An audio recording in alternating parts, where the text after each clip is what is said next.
ലെനോവോയുടെ Lenovo ഷോക്സിൻ pad pro 12.7 എന്ന ടാബിന്റെ പുതിയൊരു version ഇപ്പോൾ ലോഞ്ച് ചെയ്തിട്ടുണ്ട്. ഈ ഒരു വീഡിയോയിൽ നമ്മൾ നോക്കാൻ പോകുന്നത് ലെനോവോ ഷോക്സിൻ പാഡ് പ്രോ 12.7 എന്നുള്ള ടാബിനെ പറ്റിയിട്ടാണ്. നമ്മൾ ആദ്യം ഫീച്ചേഴ്സും കാര്യങ്ങളൊക്കെ നോക്കുകയാണെന്നുണ്ടെങ്കിൽ ഡിസ്പ്ലേയുടെ കാര്യത്തിൽ പേര് സൂചിപ്പിക്കുന്ന പോലെ തന്നെ ഇതിൽ 12.7 ഇഞ്ചിന്റെ ഡിസ്പ്ലേ ആണ് വരുന്നത്. 2.9K റെസൊല്യൂഷനെ കൊടുത്തിട്ടുണ്ട്. റെസൊല്യൂഷൻ വരുന്നത് 2944x1840 ആണ്. പിന്നെ LCD പാനലാണ് ഇതിൽ ഉപയോഗിച്ചിരിക്കുന്നത്. ഈ ഒരു ടാബ്ലറ്റ് 24,200 രൂപ പ്രൈസ് റേഞ്ചിലാണ് വരുന്നത്. അപ്പോൾ ആ ഒരു പ്രൈസ് റേഞ്ചിൽ ഫോണുകളുടെ കാര്യത്തിലാണെന്നുണ്ടെങ്കിൽ നമുക്ക് അമോലെഡ് ഡിസ്പ്ലേ എക്സ്പെക്ട് ചെയ്യാം. പക്ഷെ ടാബുകളുടെ കാര്യത്തിൽ ആ ഒരു പ്രൈസ് റേഞ്ചിൽ അമോലെഡ് ഡിസ്പ്ലേ എക്സ്പെക്ട് ചെയ്യാൻ പറ്റില്ല. LCD പാനൽ എന്നുള്ളത് ഓക്കെയാണ്. പിന്നെ ഡോൾബി വിഷന്റെ സപ്പോർട്ടും അതുപോലെ തന്നെ 10-bit ഡിസ്പ്ലേയുടെ സപ്പോർട്ടും കാര്യങ്ങളൊക്കെ ഇതിൽ വരുന്നുണ്ട്. ഡിസ്പ്ലേയിൽ 144 ഹെർട്സിന്റെ റിഫ്രഷ് റേറ്റ് സപ്പോർട്ട് ചെയ്യുന്നുണ്ട്. ഈ ഒരു ടാബിന്റെ 2 വെർഷൻസ് ഇപ്പം ലോഞ്ച് ചെയ്തിട്ടുണ്ട്. ഒന്ന് കംഫർട്ട് എഡിഷനും അതുപോലെ തന്നെ ഒന്ന് സ്റ്റാൻഡേർഡ് എഡിഷനും. ഇപ്പം കംഫർട്ട് എഡിഷനിൽ റീഡിംഗ് ഒക്കെ ഒന്നും കൂടി ബെറ്റർ ആക്കുന്നതായിരിക്കും. ഇപ്പം ഒരു പേപ്പറിന്റെ ഒക്കെ ഒരു ഫീൽ നമുക്ക് കുറച്ചും കൂടി തരുന്നതായിരിക്കും.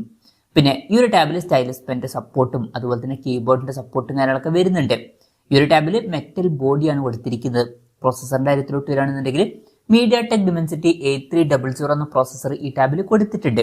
ഈ ഒരു 24,200 രൂപ പ്രൈസ് റേഞ്ചിൽ ടാബുകളുടെ കാര്യത്തിൽ ഇത് അത്യാവശ്യം നല്ലൊരു പ്രോസസർ തന്നെയാണ്. അപ്പോൾ നല്ലൊരു പ്രോസസറും കാര്യങ്ങളൊക്കെ ഇതിൽ വരുന്നുണ്ട് എന്ന് തന്നെ പറയാവുന്നതാണ്. പിന്നെ ഈ ഒരു ടാബിന്റെ ബേസ് വേരിയന്റിൽ 8GB റാമും 128GB ഇന്റേണലുമാണ് വരുന്നത്. 8GB റാമും 256GB ഇന്റേണലുമായിട്ട് വരുന്ന വെർഷനും അതുപോലെ തന്നെ 12GB റാമും 256GB ഇന്റേണലുമായിട്ട് വരുന്ന ഒരു വെർഷനും വരുന്നുണ്ട്. LPDDR5Xന്റെ റാമും അതുപോലെ തന്നെ UFS 4.0 സ്റ്റോറേജ് ടൈപ്പും കാര്യങ്ങളൊക്കെ ഇതിൽ വരുന്നുണ്ട്. പിന്നെ ഈ ഒരു ടാബിൽ ക്വാഡ് സ്റ്റീരിയോ സ്പീക്കേഴ്സ് വരുന്നുണ്ട്. JBL ട്യൂൺ ചെയ്തിട്ടുള്ള ക്വാഡ് സ്റ്റീരിയോ സ്പീക്കേഴ്സ് ആണ് ഇതിൽ കൊടുത്തിരിക്കുന്നത്. ഡോൾബി അറ്റ്മോസിന്റെ സൗണ്ട് സപ്പോർട്ട് ചെയ്യുന്നുണ്ട്. Android 14 ബേസ്ഡ് ആയിട്ടുള്ള ZUI സോഫ്റ്റ്വെയർ ആണ് ഈ ടാബിൽ വരുന്നത്.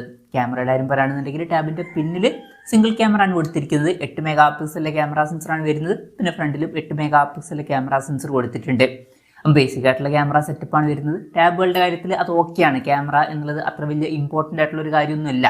പൊതുവെ ടാബുകൾ നമ്മൾ ക്യാമറ ഡിവൈസ് ആയിട്ട് യൂസ് ചെയ്യാറില്ല. ബാറ്ററിയുടെ കാര്യത്തിൽ 10,200 mAh ബാറ്ററി വരുന്നുണ്ട്. അപ്പോൾ നല്ലൊരു ബാറ്ററി കപ്പാസിറ്റിയും കാര്യങ്ങളൊക്കെ ഇതിൽ വരുന്നുണ്ട്. 45 വാട്ടിന്റെ ഫാസ്റ്റ് ചാർജ് സപ്പോർട്ടും കൊടുത്തിട്ടുണ്ട്.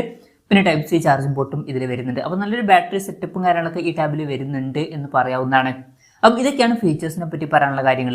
പിന്നെ ഈ ഒരു ടാബ്ലറ്റ് ഇപ്പം ഇന്ത്യൻ മാർക്കറ്റിൽ ലോഞ്ച് ചെയ്തിട്ടില്ല. ഇപ്പം ചൈനീസ് മാർക്കറ്റിലാണ് ഈ ടാബ്ലറ്റ് ലോഞ്ച് ചെയ്തിരിക്കുന്നത്. ചൈനീസ് മാർക്കറ്റിൽ ഈ ടാബ് ലോഞ്ച് ചെയ്തിരിക്കുന്നത് 2,999 യുവാൻ എന്ന പ്രൈസിങ്ങിലാണ്. അതായത് 24,200 രൂപ പ്രൈസ് റേഞ്ചിൽ. ആ ഒരു പ്രൈസ് റേഞ്ചിൽ ഈ പറഞ്ഞിട്ടുള്ള ഫീച്ചേഴ്സ് എങ്ങനെയുണ്ടെന്ന് വെച്ചാൽ അത്യാവശ്യം നല്ല ഫീച്ചേഴ്സ് ആണ് എന്നൊക്കെ തന്നെ പറയാവുന്നതാണ്. നല്ല ഡിസ്പ്ലേ ഫീച്ചേഴ്സും അത്യാവശ്യം നല്ല പ്രോസസ്സറും അതുപോലെ തന്നെ നല്ല ബാറ്ററി സെറ്റപ്പ് ഒക്കെ വരുന്നുണ്ട്. തിരക്കില്ലാത്ത ക്യാമറ സ്പെസിഫിക്കേഷനും കൊടുത്തിട്ടുണ്ട്. മൊത്തത്തിൽ അത്യാവശ്യം നല്ല ഫീച്ചേഴ്സ് വരുന്നുണ്ട് എന്ന് പറയാവുന്നതാണ് ഈ ഒരു പ്രൈസ് റേഞ്ചിൽ. ഇനി ഇന്ത്യൻ മാർക്കറ്റിൽ ഈ ടാബ് ലോഞ്ച് ചെയ്യുമെന്ന് വെച്ചാൽ ചിലപ്പം ലോഞ്ച് ചെയ്തേക്കാം. പക്ഷേ ഈ ഒരു പേരിലായിരിക്കില്ല. ഇനി അഥവാ ലോഞ്ച് ചെയ്യുകയാണെന്നുണ്ടെങ്കിൽ തന്നെ ലോഞ്ച് ചെയ്യാം. വേറെ എന്തെങ്കിലുമൊക്കെ പേരിലായിട്ട് ലോഞ്ച് ചെയ്തേക്കാം. പിന്നെ വിലയും ഈ ഒരു പ്രൈസ് റേഞ്ചിൽ നമുക്ക് എക്സ്പെക്ട് ചെയ്യാൻ പറ്റില്ല. വില കുറച്ചും കൂടി കൂടാൻ ചാൻസ് ഉണ്ട് ഇനി ലോഞ്ച് ചെയ്യുകയാണെന്നുണ്ടെങ്കിൽ. നമുക്ക് ഇന്ത്യൻ മാർക്കറ്റിൽ ഈ ഒരു ടാബിന്റെ വില ഒരു 30,000-35,000 രൂപ പ്രൈസ് റേഞ്ചിലായിട്ട് വരെ എക്സ്പെക്ട് ചെയ്യാവുന്നതാണ്. കൺഫർമേഷൻസ് ഒന്നുമില്ല, ജസ്റ്റ് നമ്മുടെ എക്സ്പെക്ടേഷൻ പറഞ്ഞു എന്നേ ഉള്ളൂ.